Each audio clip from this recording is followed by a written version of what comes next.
Hello there, YouTube. It's Aaron again. It's been a while since I did a video, and I was planning on doing a lot of videos this summer. I was really excited about doing videos this summer. Let me just share something with you before I go into the context of what I'm to talk about today. Just give me a moment. As I said, I was going to be doing a lot of videos this summer. I was really excited about it. I was really equipping up over the winter. I bought an extra barrel for my FX Impact in a 177 so that I could shoot in bench press competitions and also shoot silhouette or field target. I got another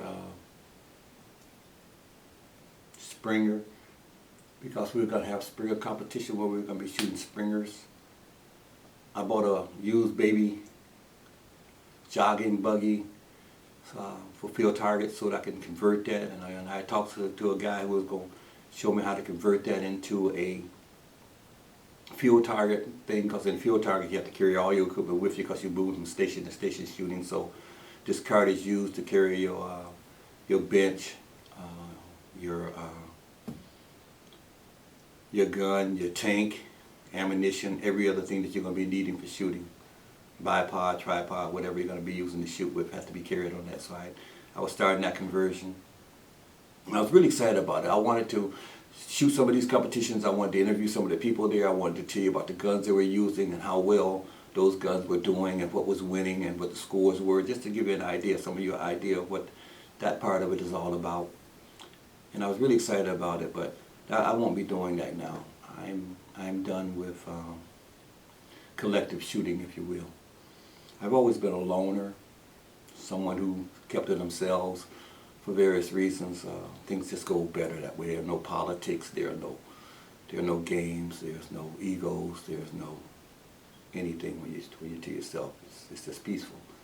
But I got excited. If you saw my first video, I got really excited about the air gun community. I met these guys. I found out about this gun, and it was amazing. It was quiet. It was accurate. It was everything I wanted.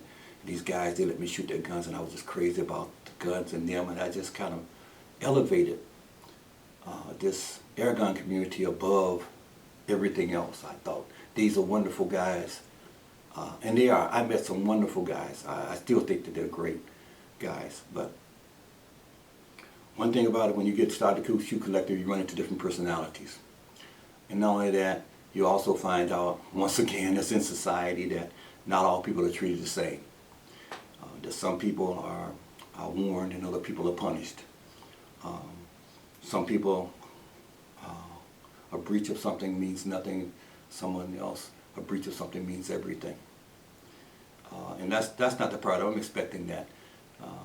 The thing that I just wish would happen is that more of us, when we see someone being wronged or someone being wronged or someone doing wrong in terms of another person, that you speak up. Just say, man, that wasn't cool. What you did there wasn't right. You should have handled that better. You should have, something to come to the aid of. But it just seems now that people just want to protect their own interests. No one wants to stand up for anybody. America's changing. I don't know if I like it, but I don't want to get too far into that.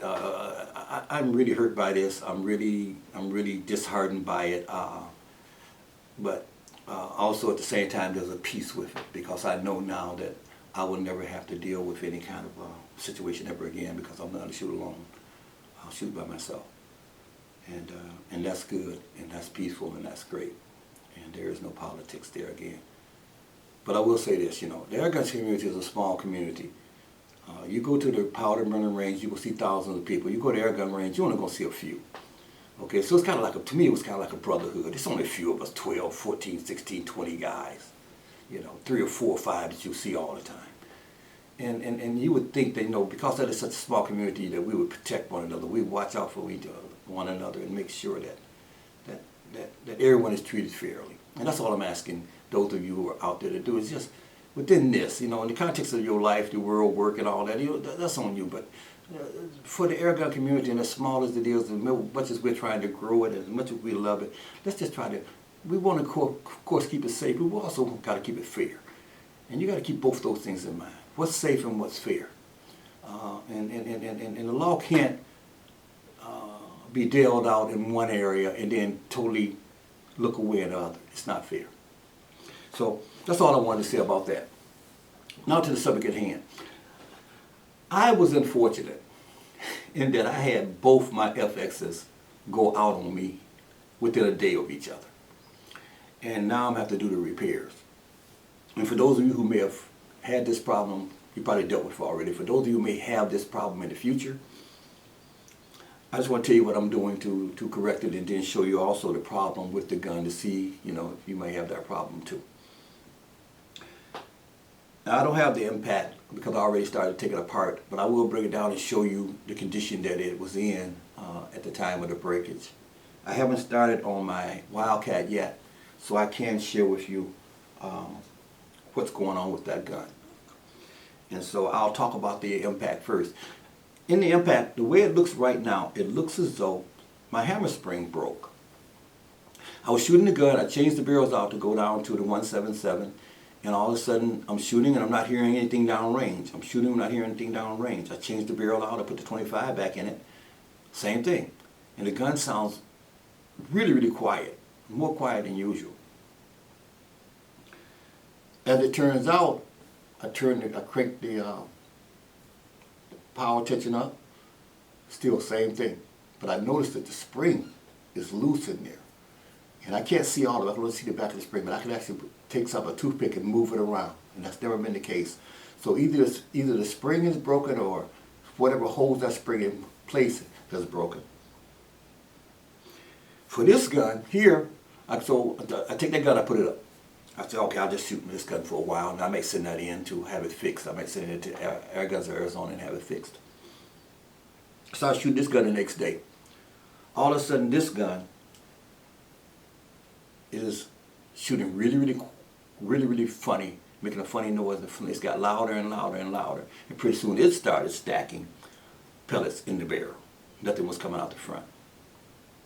In this particular case, it wasn't a hammer spring though. In this particular case, I had blown out the back seals, and I'm told that you're going to be changing these seals and these back seals in these things. I think there's 3 back there. You're going to be changing those, so you may as well learn how to do it. Get your tools. If you got, my advice to you, if you got an impact, or if you got a Wildcat, or if you got a Bobcat or anything else, you better learn how to open those guns up, because you're going to be doing some tooling on them. That proves it. I only had these guns just got a short period of time, and they're both broken on me, so to speak. And I know another guy who was in our shooting club that sent his gun back there, Air Guns of Arizona, 4 times, his impact, 4 times, 3 or 4 times to have it fixed. Let me just say this: if you're dealing with this gun, with FX gun, do not go to Air Guns of Arizona. Go directly to what is now FX Air Guns of America. And you can look that up. And there's a guy there, I called Ken up. I said, Ken, both of my guns are broke, man. He said, oh man, you gotta call Ernest Rowe. Ernest Rowe, he said, yeah, he's from the Philippines, I believe, and he's now working for FX of America. He's one of the best premier tuners in the world, one of the best gun fixers and gunsmiths for this, I guess, whatever, in the world. So you gotta go to him, gotta go to him. So I figured, well, I'm not gonna send it in, and I'm not gonna bother his time trying to get his brain. I'm just gonna go on YouTube as I do, find out how to take this gun apart, find out what the problem is, and try to fix it myself, because I'm the kind of person, if I can fix it, I'm not gonna send it to anyone. But Ken was right about one thing: go to FX Air Guns of America. Do not go to Air Guns of Arizona.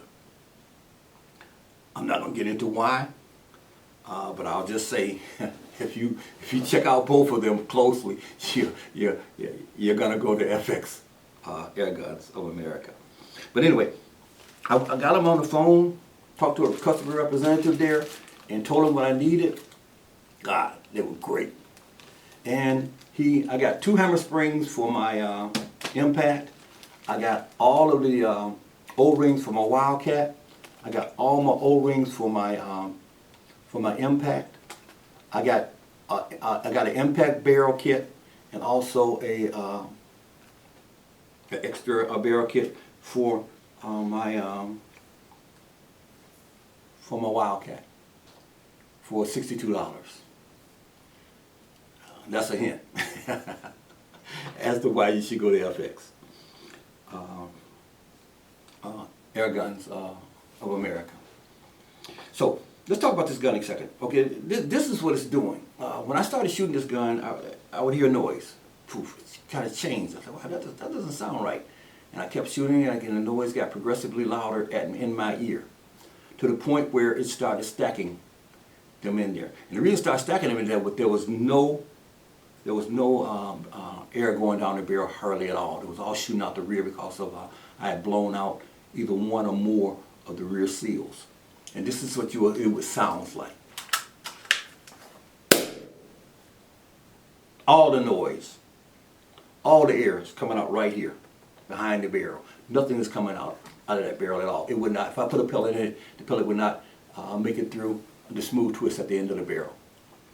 So I'm going to be taking this gun apart, and I'm not gonna do this in a way that you're going to be able to see it, because I don't have the camera angles, and those guys on TV who not set those camera angles and show you every part.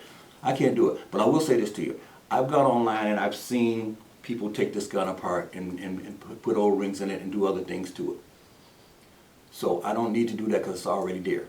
But I will come back at the end and show you what I did, and maybe midway through the process I may even come back and show you where I am, and then put it back together and then tell you this is what I did.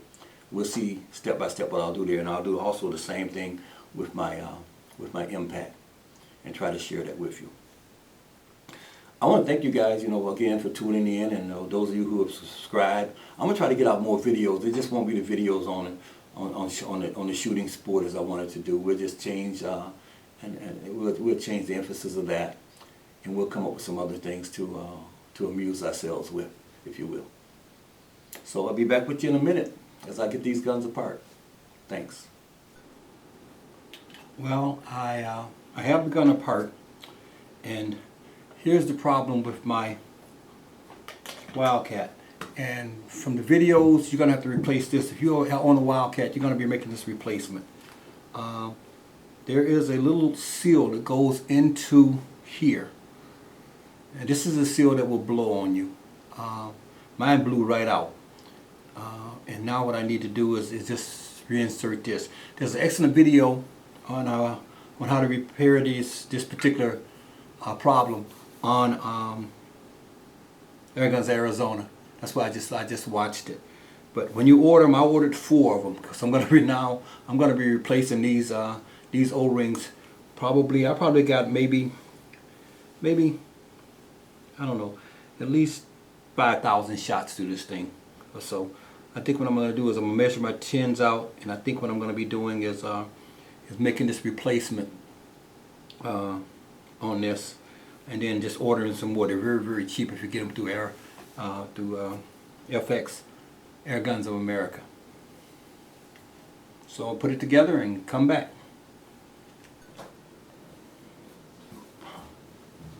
Well, I'm finished with that repair, and went quite well. It's not difficult at all. I'm saying this to you too: if you have these guns, you're gonna be replacing O-rings. Everybody I know that has the FX been having O-ring problems in all of them. So do like I did. Go out and get the whole set for all of them, and learn how to take them apart. Watch all the videos, because you will be doing some tooling on this thing. But as you can see, the noise is gone. All the forces come out there. The O-ring replacement was great. Now I'm going to move on to my impact to see if I can replace that spring that broke. At least I think it was a spring. It seems as though it was. So that'll be coming up next. Okay, this is the last section of this video. I had to do it in section because there's so much to cover. I want to talk about my impact and the problem that I had with it, and I want to give you a little warning also of something I learned in this process. Okay. First of all, as I said earlier, that this thing was stacking pellets. And let me tell you exactly what it was doing in case you have one and it starts doing it to you, because I know of another friend who did it to stack pellets in the barrel the same way. I changed out my barrel from my 25 to my 177, and so by doing, I wanted to turn the power down on this thing to minimal. And when I did that, all of a sudden it lost all power. The hammer was hitting so softly that you were just getting almost a puff of air, and that was making the pellets stack in the barrel. I was fortunate in that I didn't stack but 3 in there, and so I was able to get them out. I was told a friend of mine from the shooting range stacked quite a few in his and almost bent a rod trying to get them out. So if you ever shoot your gun and you don't hear anything down range and it sounds like it's not shooting very loudly, stop shooting it and don't stack those pellets in the barrel. But let me tell you what happened. All of a sudden, right now when I turn this tensioner, I can feel the tension of turning it. Okay? And what happened was it stopped pressing against the spring. You could actually see the spring. You could shake the gun, the spring would rattle around in there. It was almost as though there's something in here, and I'm not sure if it's the case. I'm sending it in to have it checked. There's something in there behind that spring that pushes that spring forward and lets loose. It was almost as though that thing slipped and was no longer engaging. That's why you could turn this thing with just click, click, click, and no power, no pressure. I was taking the gun apart, and then I noticed it was back for no reason. All of a sudden, wow, it's crisp again. It's tight again. So there's something in here that can dislodge in some kind of way. And when I sent it to, and I was wrong earlier. Let me apologize. I kept saying, because I had been told, I hadn't seen. I thought it was FX Air Guns of America. It's FX USA. Okay. So when you look it up that way. But when I sent it to FX USA, they're going to look into this problem and hopefully maybe, and the guy's name, Ernst Rowe, is going to probably do a video on that to help you with that fix. But that was what happened. It just fixed itself. But now let me tell you about the warning. I'm still having to check that out to make sure it doesn't do it again. That's what I'm sending in. But this is the warning. I degassed this gun for about, depressurized, what they want to call it, for about 2 weeks. As I waited for the O-rings to come in and the hammer springs to fix it. One thing that's going to happen to you is this. If you degas this gun for any extended period of time, and this has been explained to me since by Ernest Rowe at okay. Hear that? That is all of the air leaking out of a little bypass hole. That's what I'll call it, and that's what it was when I talked to FX USA. But there's a little, you'll notice there's a little hole on the side of the gun right here. If your regulator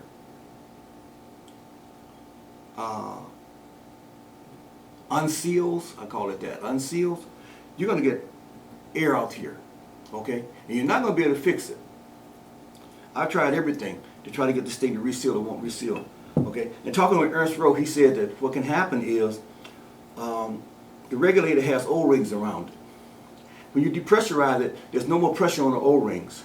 Those O-rings can actually shrink or something, I don't know, and detach from the wall, thereby detach from something, thereby letting all the air bypass and come out of this bleeder hole here.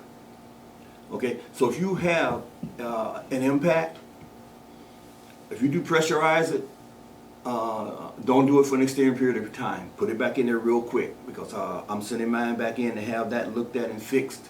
And the only reason it happened is because I depressurized the gun for a short period of time. Okay, so those are my 2 things that I'm going to be sending it in for. I'm having to look at some other things that I saw in videos. I'm having to look at some updates that have been made to the gun. I'm going to try to have those done too. Anyway, this caused all my problems. That pepper spring was not hitting, now it's hitting heavy again, so we're good there. So I'm sending off to, I've already got my my address and everything down, talked to the service department there, and they're expecting my gun, and I'm sending it directly in right after this video so I can get it repaired and get it back to me as soon as possible. Let me see, this is the last thing I want to say, is I want to apologize to you guys. Because I'm sure that some of you guys have written me and asked me questions about my videos, and I have not responded to anything in over 2 months. I haven't done anything for over 2 months. I haven't wanted to do anything for over 2 months. I was really depressed. You know, something happened at the range, and I didn't think that was right or fair, but it happened, and it bothered me to the extent that I lost all heart for this whole thing. But I can say this now, that I'm almost over that. I'm still going to shoot by myself. I'm still not going to ever join anybody again, because there's too many politics involved when you get involved in some things, so you just stay away. And I always enjoy shooting my guns by myself, so we'll just continue that. And I will be shooting with my boy Ken. Ken is Ken. I talked to Ken, and Ken is going to help me get some more guns. In fact, I already have 3 videos that I've done already with guns that Ken has gotten for me. I'll be having a video coming up really quickly, in quick succession, right after this. I'm going to post this for about a week, then I'm going to put the other 3 up every week until. I'm going to be doing the Edgon Matador 3. I'm going to be doing the Humerex Urban and the Cossack. Now let me just say this ahead of time, because I'm so excited about it, before you even get to that video. And you're going to see it. I'm going to get beat up by this video. I know some of those people are going to criticize me to death. But I think that the Urban is the best gun on the market. And I know I'm going to get beat up for it, but I'm saying it for this. $279 delivered. The gun is accurate. The gun is quiet. This is my impact. It's accurate as heck at 30, all the way out to 50, what I'm told. And I don't stretch out much further than that, so I don't need more than that. I call it the AK-47 of air guns, or PCPs. I don't get beat up out of that too. But I'm really excited about that gun. That price point is amazing for what you're getting, in the accuracy and the quietness and everything else. I know why they call it the Urban, because you can shoot this thing right next door to you, people on the deck over there, and if you shoot it in the air, they won't even look, because the pellet down range is louder than the actual gun going off. They have a heck of a shroud on that gun. Anyway, that's where I am now. I'm back. I'm going to be doing more videos. Ken's going to help me get more guns. I'm looking forward to that. I really want to stay on the low end of guns, because everybody knows about the high-end guns. They're pushed, and you know, this thing here has been pushed probably heavier than anything else. The FX products are being pushed heavier than anything else out there. But I do want to talk about guns that can come in and maybe do the job for you at a really good price point, that are that shoot really well. And those of you out there that have been beating me up about reliability of some of the guns that I've been posting, check out the videos on the fixes on these Encounter. But with that, gonna let you go. Gonna send this gun here off to FX USA, and I can't wait to get it back, because I will say this. It's like a very fast Ferrari or a car like that. When this thing is running, it runs, man. But boy, I was told, to quote Ernest Rowe when I talked to him, I said, Ernest, you know, are there problems with this gun? You know, is this something that we should be concerned about? Ernest said, no. He said, this gun's well made. He said, but it will need you to do some maintenance, he called it.